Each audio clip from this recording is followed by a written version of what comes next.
Wow, this is whoa, that's a big one. Ayabura Arua. Ayaburuchi. Told me Nigeria's home. You haven't been back for 10 years. What does that feel like? Anywhere I go and I'm able to smile at somebody, talk to somebody, I'm home.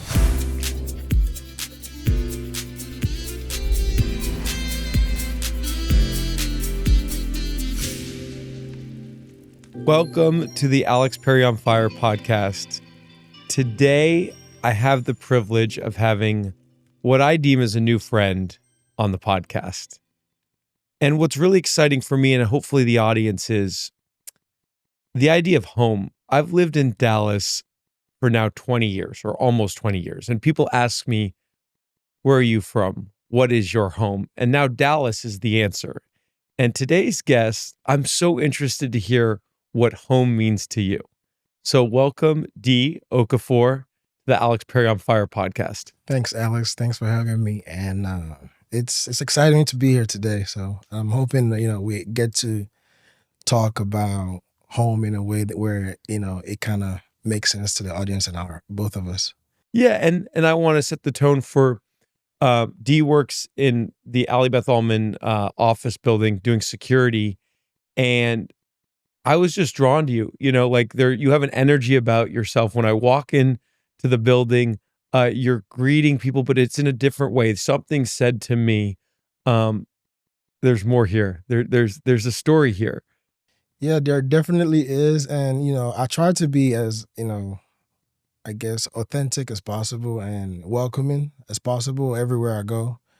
I'm definitely, I think we had a conversation during lunch one time, and I expressed to you about my background and why I'm the way I am.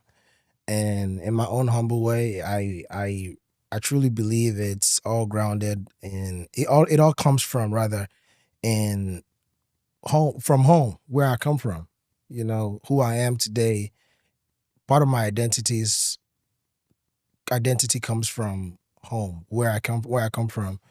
The things that I do, the things that I believe, how I greet people, something as small as that, all comes from that upbringing, So I'm happy to discuss more and, ask questions as well to understand how you were raised and, what shaped you into the person that you are. Because I truly felt the energy as well coming from you as a humble man, someone that cares not just about the material things, but also human beings. And, and that I feel like that's what drew me to you as well. So yeah, I'm open to share more, as we dive into this conversation. Yeah. So if you would please share with the audience a little bit about your story. How did you end up in Dallas, Texas? Oh, wow. Yeah. So I was born in Nigeria, in the east side of Nigeria, a small town called Enugu. I lived in Nigeria up until I was like 19. But as a kid, I've always had curiosity about the world. What's out there? How do people live in other parts of the world? Is this all it is? Is this what life is about? Because I never traveled as a kid, to other places. I traveled locally within the country, but I never left the country. So I've always wanted to explore other parts of the world. So my parents knew this, even though they tried to send me to school back home. Oh, you have to go to college. When you finish college, then you can go. I just kept on. I just felt the need to just go. I wanted to go. I wanted to see what's out there for myself, right? So I spoke to my dad about it, and he said, "Okay, where do you want to go?" I said, I'll go to the United States. I want to start there and see how I feel. So of course we went through the process of applying for the visa. That got approved. I moved out here with no set plan as to what I'm gonna do or what I really want to explore. But I knew I wanted to go to school. I knew I wanted to be educated. I knew I wanted to, be financially well off to be able to explore other places. So I moved out here alone. I got his blessing. I got the blessing of from my mom at the time, and I moved out here, and it just felt like I was in a whole different planet because there was a culture shock, of course. Um, the mannerisms was different. You know, the people out here were, they spoke differently. So I just ended up like enjoying every bit of it, and I moved out here in 2014. And ever since then I haven't gone back, honestly, but home has always been in my heart. Um I moved out here and started like investing in myself, learning about the culture, the society. Um Ended up working, and I stayed in the work life for what, almost 11 years now. And yeah, that's and it's been quite of an experience, because between this is just a quick summary, but between the that this whole thing, a lot has happened. I've experienced a lot, I've learned a lot, I've lost, and I've gained a lot as well. And yeah, I've been grateful, and I wouldn't change the uh where I am on my story for anything. Well, how does someone choose Dallas, Texas? Because the United States is obviously a pretty big country. So coming from Nigeria and a small city, how do you pinpoint Dallas on the map? Um, it felt like a more initially, I guess my first thought was it felt more like home because of the weather, compared to, because I the first place I touched down in the United States was in New York. But I've heard stories about New York already. I know how cold it was. I knew that the cost of living was high. I did my research before I kind of moved out here. But Dallas, what attracted me to Texas in particular was the weather. Um, and also I was aware that economically it made more sense to start here if you're new to the country, of course. Um, but yeah, I think it's the weather, the people, the southern treatment, the culture. It's to an extent you can relate the weather to Africa only when it gets hot. You said it was nearly 11 years ago and Yeah. you're 31. Yeah, 31 now. So you're 20 years old. You don't know anybody in the United States. How do you have that? I mean, you said, look, a lot of people have a passion to travel. True. But what you're talking about is something incredibly, um, you give me the word for it. When you're 20 years old and you're saying, I'm going to leave all I know, which is my country, I've never been to a different Yeah. country. I'm going to go to the United States and I'm leaving my family to no one. What's the word that comes to mind with that? Adventurous or curiosity. I feel like I've always been a curious young child growing up. I've always had an unorthodox way of thinking, an unusual way of thinking. Um, I got this from my friends and family, of course. They've said you've had this different way of thinking. You don't even sometimes you don't act like, or you don't think like you belong here, in a sense. They told me this back home, and I feel like the word would be curiosity and adventure, because I wanted to know. I've always had this fire in me that wants to know things, that wants to realize things, that wants to explore life. And not from somebody else's opinion all the time, but from my point of view, from my eyes, from my experience. So it was mainly curiosity and the need to just go out there, and I didn't have any fear. There was no fear of what I was gonna encounter along the way. There was no, yeah, there was no fear. I didn't feel fear at all. And maybe is that because you felt like it was your calling? I mean, I think that fear is an interesting thing, but if the greatest fear is staying put, it removes some of the fear of going and being adventurous, being curious, seeing what's out there. If you're like, I know this isn't for me, right? A little bit of the place I'm in right now in my life is there's a lack of fear because staying stagnant would be the fear. Staying in one place, does that make sense? Yes, yes. Staying in one place is actually more fearful than jumping and going somewhere else. And the way it sounds like you're talking about it is that you just knew it. You knew deep down that adventure you had to get out of, for not to say that you just told me Nigeria's home. So It is. but but I think you're a little bit, and maybe you're not leaving your family. I left my family to go to boarding school when I was 12 years old, but I knew I'd go back for the holidays. I knew I'd go back for summer. You left your family. You haven't been back for 10 years. What does that feel like? I'm not gonna lie, it has its ups and downs. Um um it's you know, it's touching sometimes, and sometimes it's exciting. In the sense that of course, like I said, it's a home and I miss it. I miss, not that I can't go back, I can always go back, but it's not what the way I left it. So I think now that I'm older, my fear now is not knowing how to react when I go back now, and or how to feel. And I'm saying this because there was a huge part of my life changed in 2019, like I told you. I don't have my mom back there no more, and we were very close when I grew up. So for me, it feels like, um now that I'm thinking about it, it feels like I've actually done what I want, like explored this part of the world like I want to. I've I've learned a lot about myself being here, and I'm now ready for the next journey.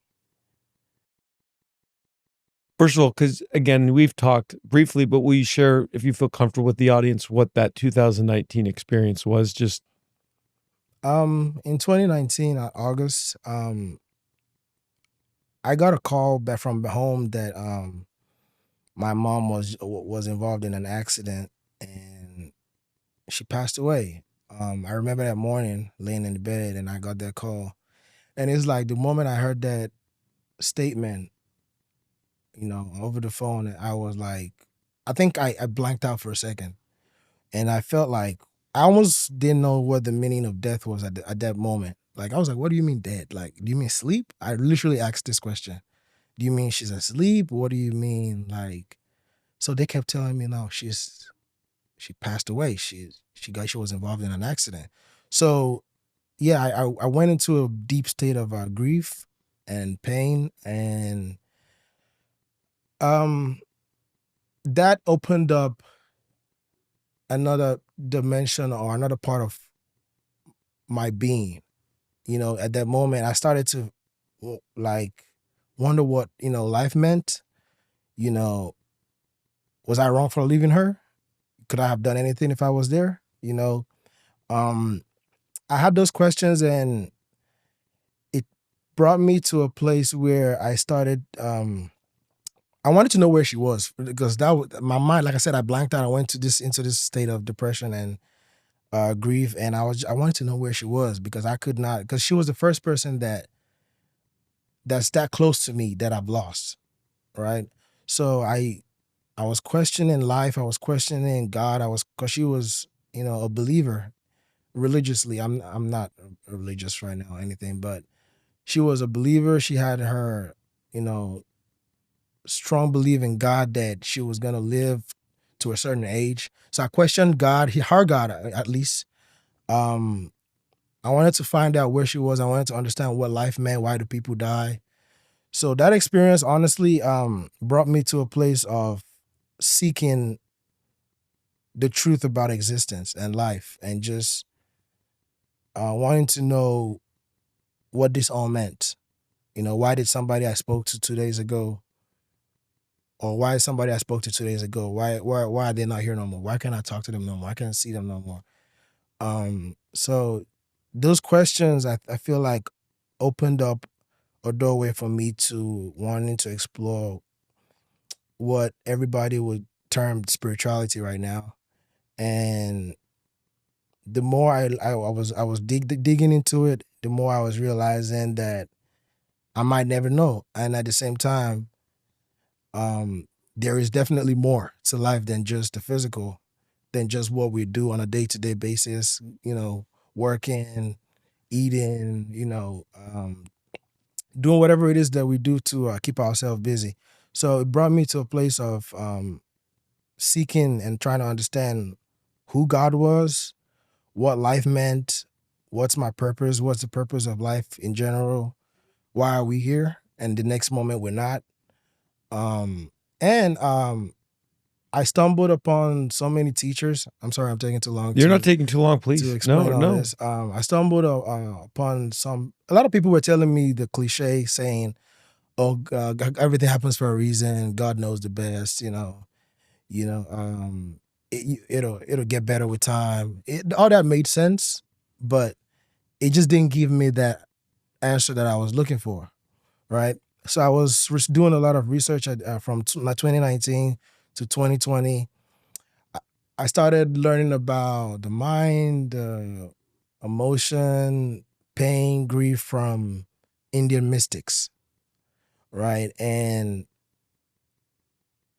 for the first time in my life, something made sense, like in a way that I can't really even explain it, right? It made sense because these people were not saying things that I wanted to hear. It was like they've paid attention to a part of life that I've missed my whole life, and they realized something that I did not know, but it made sense. I didn't get this level of insight from pastors, my teachers, the people that I had around me at the time. So I kept on, listening more, trying to understand what they were talking about, why they knew what they knew, how they knew what they knew. And the more I was digging into it, the more I could relate some of the things they did to Africa, in a sense that there were some things that they practiced that logically did not make sense to the average person, right? But it made sense to me in one way or the other because I saw some of those things back home. It could be called tantric processes. It could be called dark magic or whatever you want to describe it as, or anybody wants to call it. But, they kept on describing life as this continuous process of going from this dimension to this dimension. So that kind of gave me that, okay, maybe she's not gone. Maybe she's just on another plane or on another dimension. Yeah. So yeah, digging into that, I learned about, grief, pain, a little bit about death. And I started coming out of that grief, and I realized the more I practiced some of the things that they taught, my anxiety and my depression started like dissipating. I started to feel better. I started to feel more at peace, so that happened in 2019. And a few years later, I'm in a place where if I think about her passing or anybody passing or even myself passing, I smile about it because I know it's not the end of us, and there's so much more we can learn about, existence and life.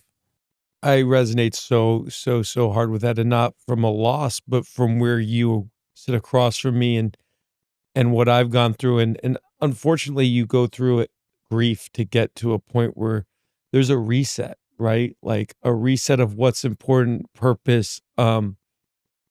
Life doesn't stop.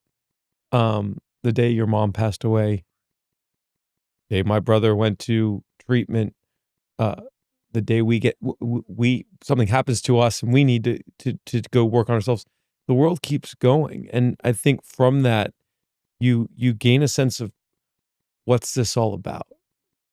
Um, and I genuinely know what you're talking about, the idea of going into a different mind space that's peaceful, that's not chaotic, that you can just be without all of the other chaos that has happened in your life. Um, and the ability to maybe feel, because I think this, that when people leave this earth, that they're watching you and that they're still with you. I believe that. I think it's a nice thought, and it gives you a sense of calm in the face of death for yourself or other people. Um, it's the way you say it. It hits home because I genuinely have felt and seen kind of what you described, and not in the face of death. Do you think? And my curiosity is, was it a car accident, or Car accident. car accident? Yeah. Sad. And do you think the fear of not going home is because you don't know how to go home and have her not be there? Yeah. Yeah. Partly so, honestly. because I've been eligible to go since 2019. I could have went, the fear definitely not, thinking about it every day. I'm like, yeah, maybe that. If she was there, I honestly, truly believe in my heart that I would have felt forced to go at least embrace her because of the bond and the relationship I had with her growing up. I spent my dad was around, but he was constantly going away and coming back because he had to work. But truly, yes, I do think that's part of the reason why I'm a little afraid to go home. I could still go home and see my siblings, but it's a little different because the structure she provided was she had this her being there had gave us a structure of unity. She was like the common factor that brought us all together. So now that she's not there, and I know this because I talk to my siblings almost every other week, they're all in different states. Of course, they've grown. They're all doing different things in their life right now, but we're not as connected currently because she's not there no more. So I don't know if I'm afraid to go back and not have everybody together because that's what I saw. That was a memory I had leaving home. Everybody we were all almost in the same household when I left, and yeah, I think you're definitely probably right about that. And I know I'm curious about this. Just the funeral, you didn't going home for the funeral was not in No, the I cards. didn't. Just couldn't do it, or Yeah, I couldn't at the time. I sorry, couldn't for also financial reasons and other I guess legal reasons as well. Not that I did anything bad, but it but was just wasn't yeah, it yeah, wasn't it on wasn't the a it wasn't a good time and to I go. say it from knowing you very little, but it seems to me like there's a part of you that could bring the family back together. Like, and maybe, and I don't want to speak for you, maybe there's some fear in that I I don't know you that well, but I get the sense that you could unite your family just from And I being in truly your believe I presence. can. Yeah. I think you could. Would the scary part of that being then you've got to stay maybe in Nigeria or something like that? I'm just asking you as it comes to mind because I feel that. I feel that that's something that would be in you in the very little time I've spent with you. But I would also, understand if there's some fear to say, look, I left that and that's not part of my life. Even so, the question is, and, kind of we talked about this, it's, you've got home where your brothers, sisters, how many brothers and sisters you I have? have 3 brothers and 1 sister. And a dad Yeah, and my dad. and probably other family Yeah, members. cousins and nephews and And then you've got Dallas where you've set up your other life. yeah. Um, where do you see that family dynamic going in the future? Because I don't know how old they are. Are you the oldest or No, the? I'm the second. My oldest brother is 33. My sister is 29. I think my other brother is 25, and the youngest one is around 22 right now. Okay, so you're all kind of in the same age. Yeah, close. Where do you see that going? Have you thought about it? It just I don't want to. I never tried to make it about what I want for them alone. I'm hoping that whatever I do offer is something that they're open to receiving in the future. But I'm hoping to unite my family, like you said, in one way or the other. That we don't all have to live in the same place, but I'm hoping to one way or the other, like create a space where we can always come around, even if it's once a year or two times a year, where we all can just meet and, you know, experience what we used to have again. That's the dream. I think. And look, I'd argue you found another way of life in Dallas.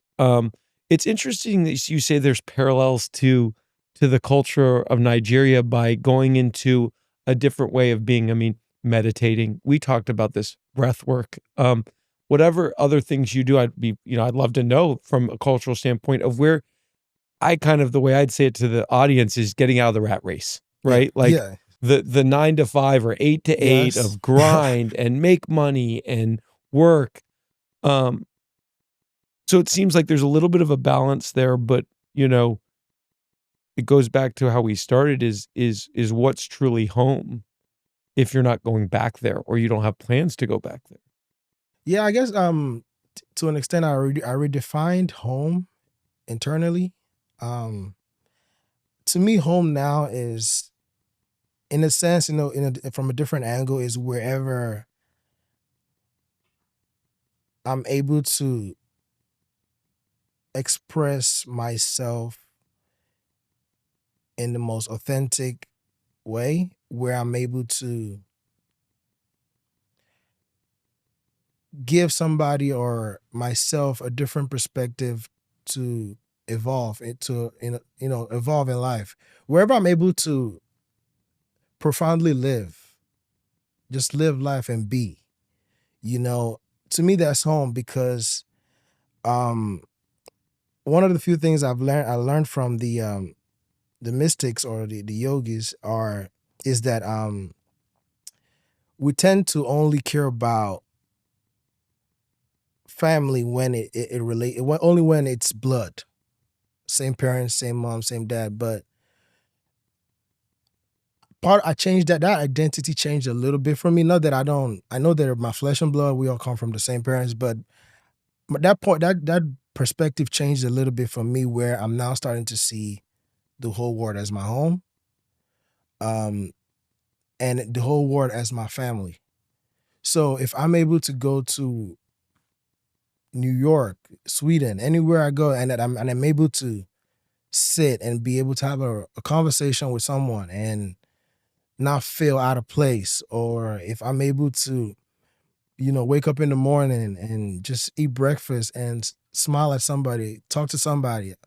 To me, I experience those moments as I'm home, because we all really don't know where we come from, you know, and we've all been given this identity of American. I was born into this family. I'm Nigerian. I'm this. So that kind of changed a little bit for me, where now I'm starting to see the whole world as a part of me, in a sense. And um I just want to be able to live in my purpose, and I feel like my purpose will be wherever I'm able to provide, um I'm able to be of service to, either in this, even in the smallest way, as a conversation, talking to somebody, hearing somebody out when they are going through something, being able to give them a perspective that I've learned maybe from my practices or the things that I've picked up. If I'm able to do this, I feel like that, and honestly, genuinely feel like that's the reason why I've been able to live out here so long, with longer, without having to too much feel the need to just go. I talk to them. I still, have that relationship with them. I assist them, I'm talking about my siblings and my parents. I assist them in the best way I can, but my mindset of it changed somewhat in a little, in a way where now I'm like, the whole world can be home. Anywhere you go, you can make a home. So yeah, that's kind of where I am right now. I think everyone's drawn to other people and there's no accidents. And it just hearing you say this, it's what drew me to you. Is I sense that you sense it in the way you just look at people, see people. What you're talking about is internal gratitude, and it's deep, deep gratitude that you've gotten over the years. But you said it earlier, there's been loss, there's been greatness.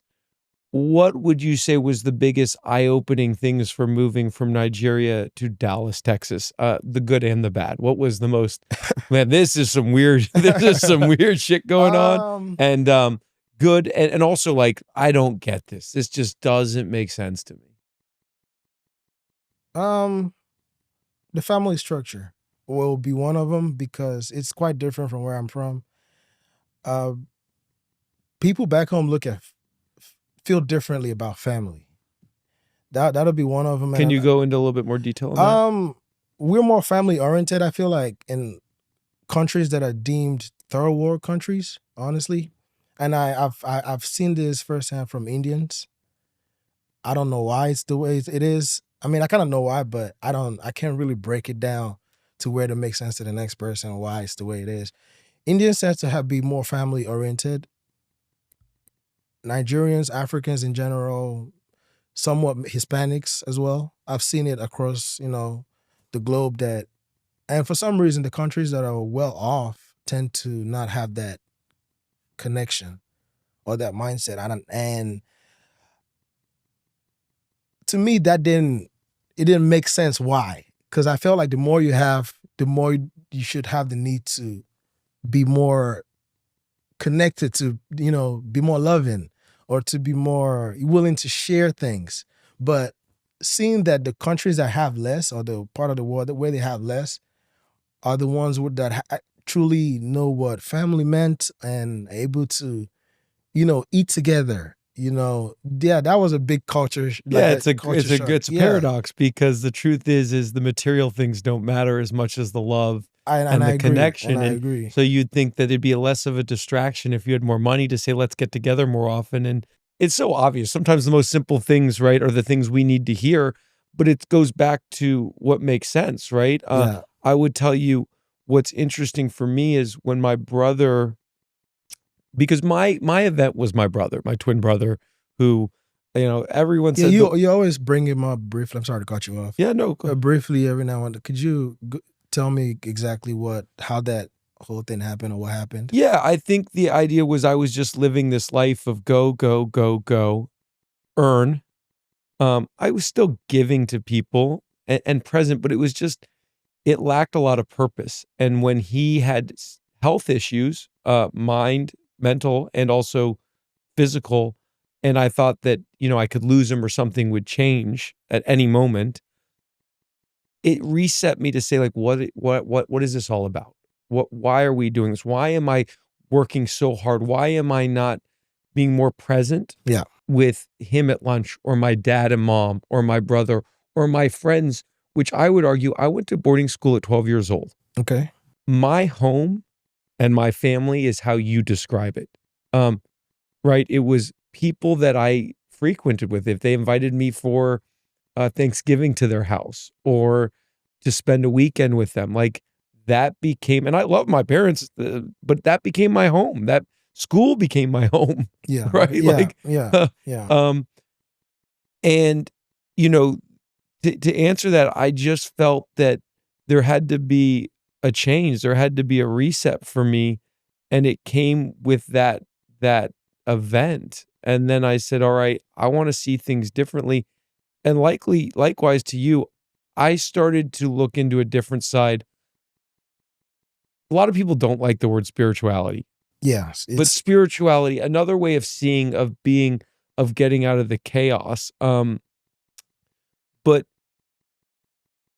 I started, I read a book that was Into the Wild, which is a well-known book, but it basically talks about a guy who went into the forest by himself, basically got rid of all society.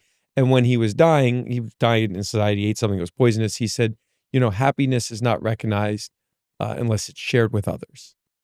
And to me, back then, when I was going through this, what it meant to me is like, unless we have family, and family can mean community and all this stuff, what's the point? Material things don't mean anything if you can't share them with other people. And even deeper than that, if there isn't a mutual respect and comfort, then what's the point as well? When I sit with you, if you call me sir one more time from walking in the office, I said, I'm yeah. done Yeah. talking to you. Yeah. Yeah. Yes, you work in the building I work in. Yes, your job is security. Right. And that's a job. Just as if you hired me Right. to sell your house, Right. I would have that level of a client service relationship with you. Mm-hmm. But other than that, we're the same. We are the same. We come from the same planet. Yeah. And yes, we've had very different upbringings, but we are the same. And what I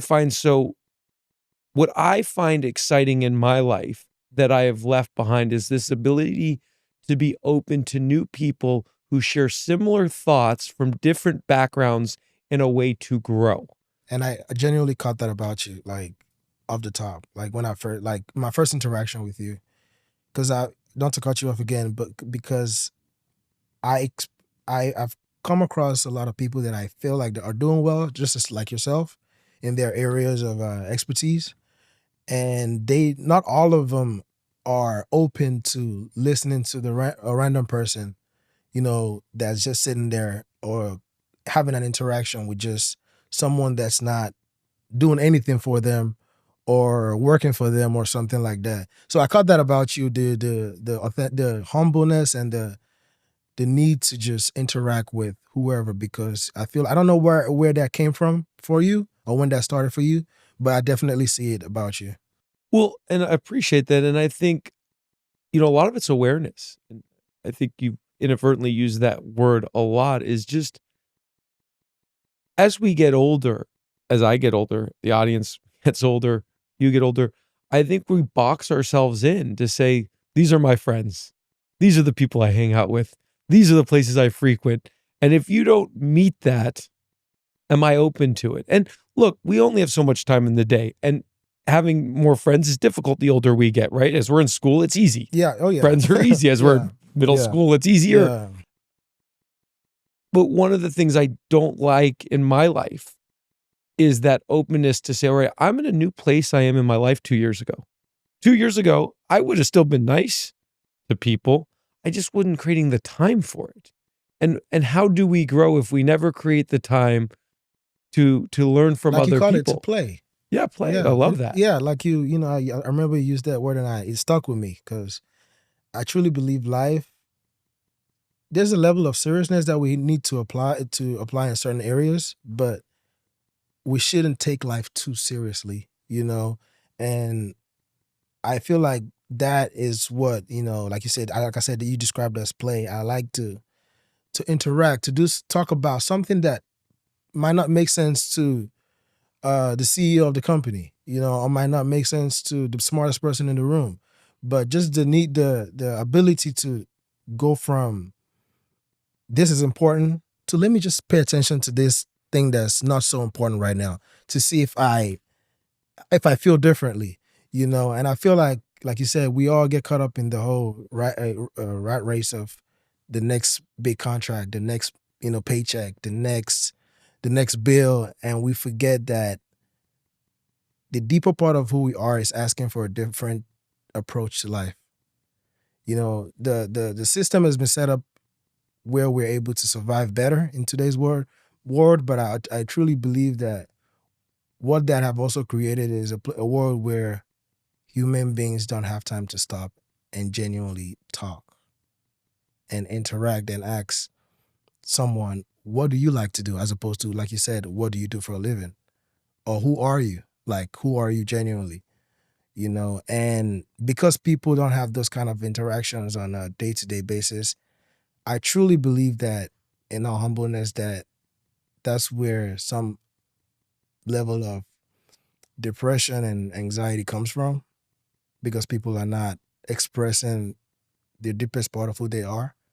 They're not living life beyond the material. And I feel like if we all, I do this, I remind myself of this every day, even though this is important, but also pay attention to this, because I've seen how me paying attention, just, I'm using myself as an example, attention to my inner well-being tends to prepare me for my external activities. Like going to work. If the more I am constantly aware that life is more than just what I'm doing in the physical, the more I pay attention to the deeper part of who I am. Like, the more I do the introspective work to learn about what makes me genuinely smile, what makes me genuinely happy, what makes me feel alive. And yeah, I feel like that's what's missing in the world right now. Just to go back to what I was saying about, as far as like why the connection is not there within families out here as opposed to third world countries, is that need to make money, pay this bill, and you're not paying attention to who's right in front of you. But I understand the system is set up like that to create a sense of organization, I'm not judging it. I appreciate it for what it is to an extent, but then again, if we're not able to balance that that need to get money and the need to connect with family, if we're not able to balance it right, I feel like it'll create a world where a lot of people will be depressed and lonely. Two final questions for you. One is, what was the good that you came to the United States or you came to Dallas and you're like, man, I wish we had this in Nigeria? Is the diversity, the possibility that you can meet anybody from anywhere. I just loved it because it made it easier for me to learn about the world from people individually, right? So it's the diversity that came with it.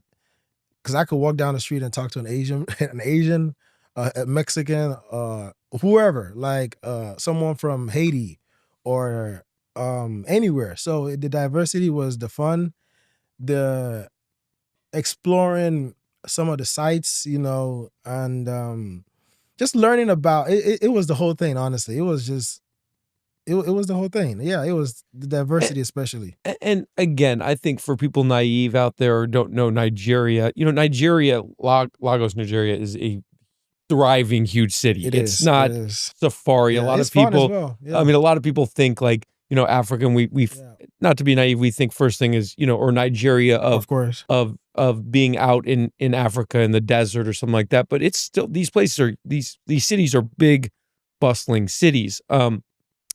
Where you came from, was it a big city? I mean, it was a semi. It was. Yeah. I mean, there's it wasn't a touch of both. Does that make sense for Yeah. people sometimes who don't think of it the right way? It's not necessarily like, there are African tribes in that way of living, but it's not all that living. There's different ways of going about Yes, it. there is, and like you said, there's cities in Lagos. There's like places that look almost like you're in the United States. Honestly, in Lagos, there's villages as well where if you want to see how people do things locally, and to me and that's what makes the country, I think, beautiful, is you can experience the city and the safari, the village life as well. So yeah, I mean, but like you said, the TV, I guess, tends to show just the lions and the tigers, or even horror, right? Like, Yeah. or there's some scary stuff that happens in Nigeria. I mean, definitely. Nigeria was not a safe place to go for A and certain not the period of whole time. country, Yeah, but yes. yeah. So, yes. and the news tends to focus on that as opposed to the beautiful things that go on there and the culture that's True. there and some of that. True. You've said it, but it is the Alex Perry on Fire podcast. So you have to what fires you up? I mean, every day, or what in this world fires you up?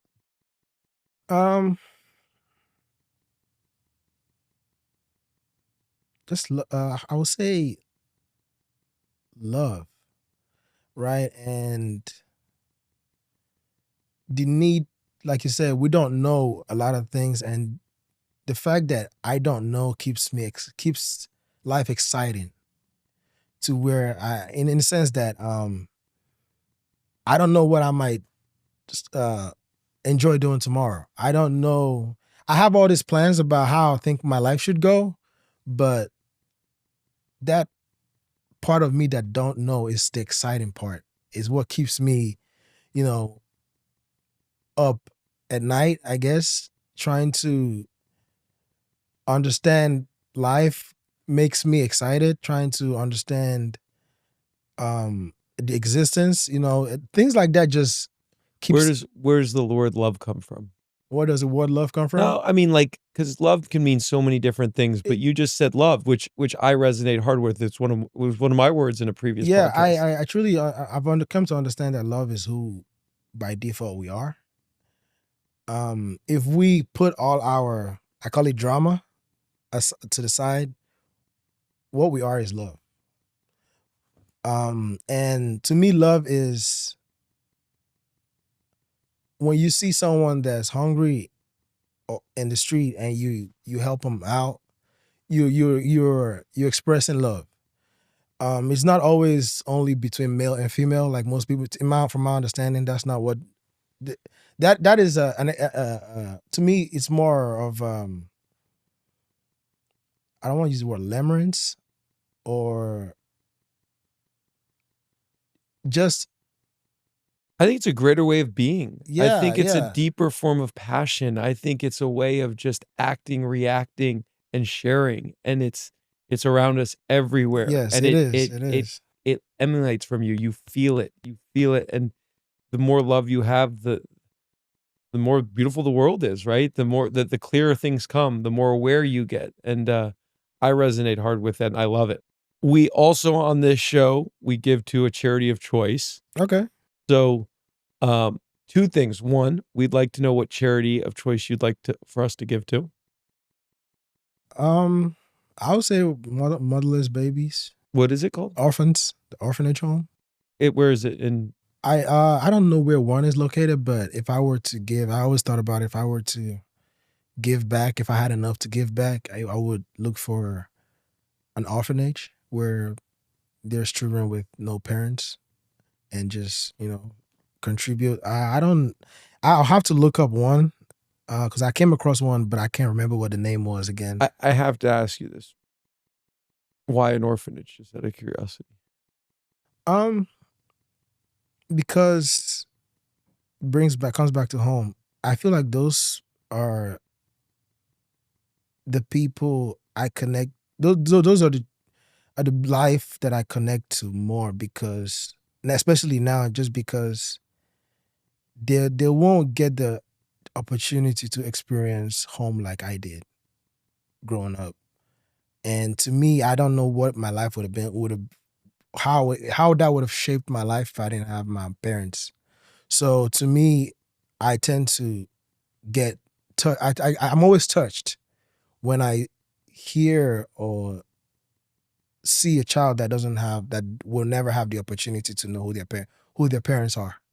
So whenever off the top of my head, as soon as you asked, that was the first thing that came Well, to mind. you are going to give to an orphanage of your choice. We'll research it together. Okay, and I would love that. I would And truly then love you that. do not need to accept this, but if you want to, which makes me emotional, you haven't been home in 11 years. So I reserved you a ticket to Nigeria. When you want to go. Wow, whoa, that's a big one. So That's a at that's a your big one. choice of dates, It's a big one. when you feel comfortable, which makes me emotional for you, you have a ticket to and from Nigeria. Thank you so much. You're like that means a lot to me, and yeah, it definitely does. Yeah. Right now, I'm having a lot of emotions right now as Love well, it. and You I'm can trying. just what I've learned, and I hope you is just to receive. So Yeah, whenever the moment is right, I look forward to you coming back and hopefully sharing with the audience. I would love to I will know, and I definitely hope be they would back. love to know. Yeah. And it's not for the audience; it's for yourself. Yes. But if you get something and you want to share it with the audience, we would love that. Okay. Yeah. That would I would definitely love to come back, even if it's for 10 minutes, just to share that experience and that journey with you. And it's always nice talking to you. It's always refreshing. Yeah, man. Like last time I spoke to you, I got emotional as well, and it's crazy that I'm feeling the same way right now. And the questions, especially the last question you just asked me about the orphanage, the charity, and it's I genuinely meant what I said because I wake up every day and I look around and I meet people that they say, "Oh, I didn't know my dad, I didn't know my mom," and like I said, I know what that did for me, and the fact that somebody else was able to go through life, or go through the journey of life and still be here and still have their sanity without that, home or that family structure. To me, it's always I tend to bow down to those people honestly because I know it takes you need a level of strength or resilience to be able to understand life without that upbringing. I mean, that's what our show's about. That's what Alex Perry on Fire is about. Is resilience, strength, pattern breaking, and I would presumably guess that you have words that you use to kind of, what we'd say, fire up or keep you honest or, where you are in your journey. Is there something that comes to mind as like a motto that you use? And if so, I'd like to hear it in Nigerian dialect and English. Okay, yeah, it'll be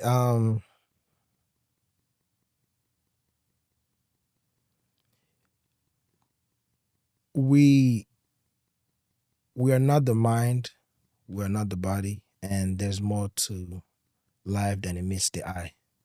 And in my country, that'll be translated into Ayabura Arua, Ayaburuche.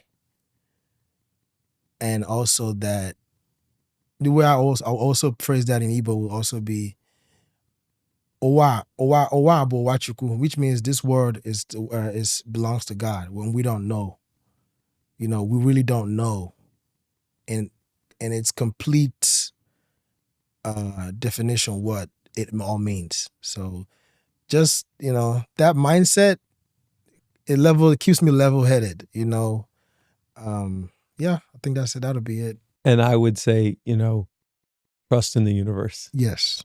I want to thank you. So heartfelt. I'm excited to see where our friendship goes because use the word it's authentic, it's real, it's fun, it's different. There's nothing surface level about it. And I absolutely love it. I love it. So thank Same. you. The feeling is mutual. It's always, like I said, always a pleasure talking to you. It's like you use the word authentic. It feels natural. It feels genuine, and that's the type of things.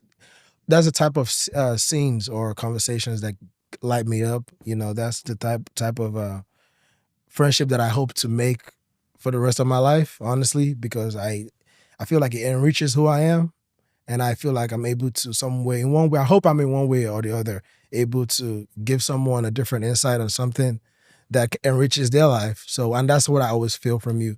And thank you for having me. Thank you for, the assistance that you just offered. And I'm looking forward to sharing my, experience when I do go. And Let's have fun with it. Let's Yeah, make it something yeah, fun. yeah. Let's make the charity giving fun. yeah, And then that other part of you going back home, we'll have fun. You will have fun with it. I hope we get to have fun with you. So yes, thank you. yes. Thank you, Appreciate it. thank you. Thank you so much for listening to this episode of Alex Perry on Fire. It means so much to me and the wonderful team that makes this all possible.